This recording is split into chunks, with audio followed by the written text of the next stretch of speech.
The warm sun on my fur always takes me back. I wasn't always this sleek, confident cat, you know. There was a time when the world was a giant, mysterious place, and I was just a tiny ball of black fluff named Kiki.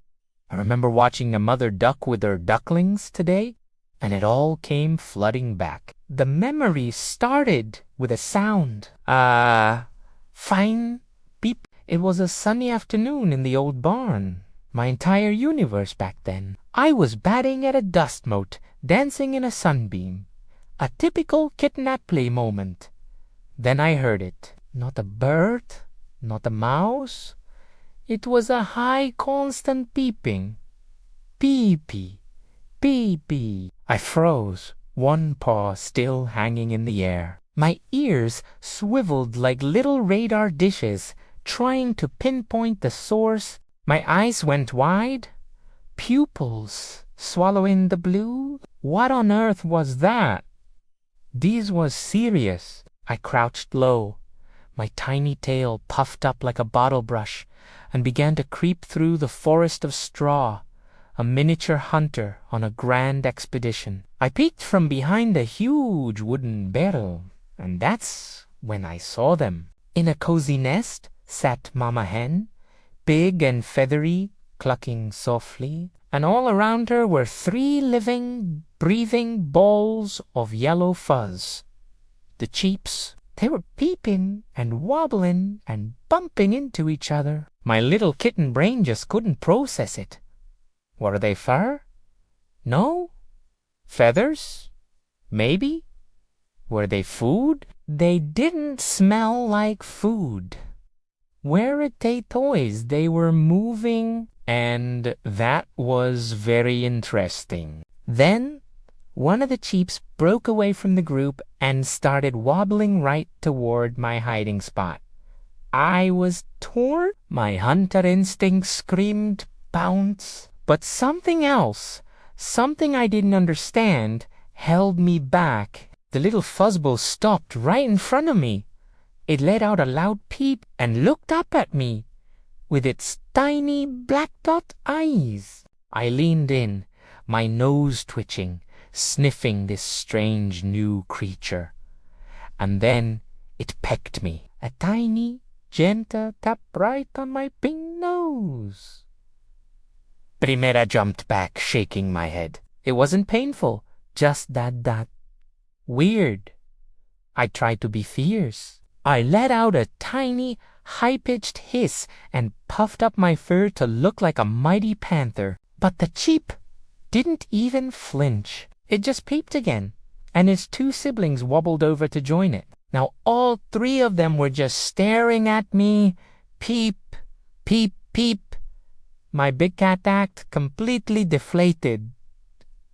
I was utterly confused. I reached out a single hesitant paw, not to strike, but just to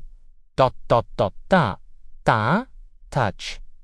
I gently booped the nearest cheep on its fuzzy head.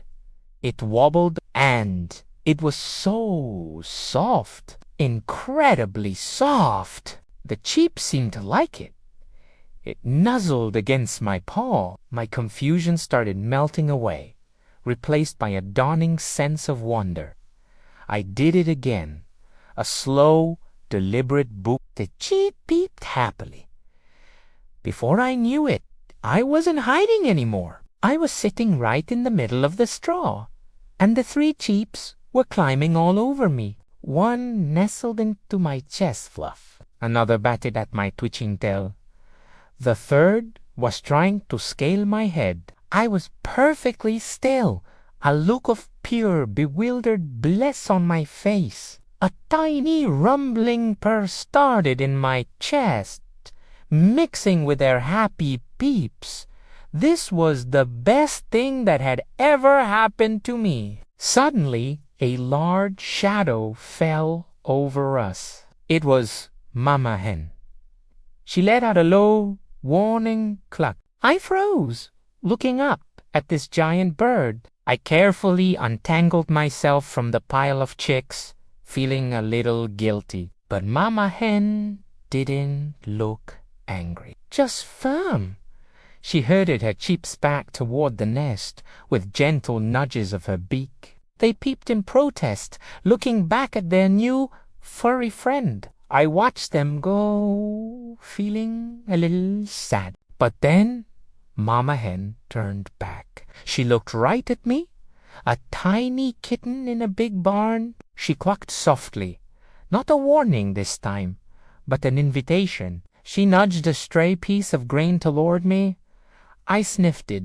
Definitely not food for me, but the gesture was clear. I was accepted. I was part of their strange, feathery world. And so, here I am now, all grown up. My human came out into the garden. There you are, Kiki. Been guarding the garden. I stretched, feeling the warmth of the sun and the comfort of the memory. I rubbed against her legs, purring loudly. That was a nice memory. Nothing was ever quite as strange or as wonderful as the day I met the living.